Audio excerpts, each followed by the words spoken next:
நெல்லை மாநகரம் CN village Thamirabarani நதிக்கரையில் ஸ்ரீ ருக்மணி ஸ்ரீ சத்யபாமா சமேத ஸ்ரீ ராஜகோபால சுவாமி திருக்கோயில் அமைந்துள்ளது. மிக பழமையான இக்கோயிலில் கும்பாபிஷேக திருப்பணிகள் மேற்கொள்ளப்பட்டு நிறைவடைந்த நிலையில் அஷ்டபந்தன மகா சம்பிரோக்ஷனம் ஸ்ரீ வைகானச முறைப்படி நடக்க நிச்சயிக்கப்பட்டது. இதற்காக கடந்த 4ஆம் தேதி காலை விக்னேஸ்வரர் ஆராதனை சங்கல்பம், கோபூஜை, சுதர்சன ஹோமம், லட்சுமி பூஜைகளுடன் ஆரம்பிக்கப்பட்டது.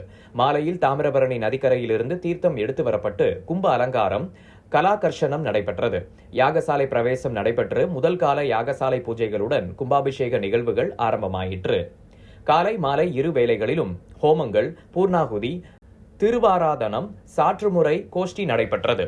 கும்பாபிஷேக தினத்தில் அதிகாலை 4ஆம் கால யாகசாலை பூஜைகள் ஆரம்பமாயிற்று. பிரதான ஹோமம், மகா பூர்ணாகுதி நடைபெற்றது. அதனைத் தொடர்ந்து யாத்ராதானம் நடைபெற்று பக்தர்கள் கோவிந்தா கோஷங்களுடன் கடம் புறப்பாடு நடைபெற்றது.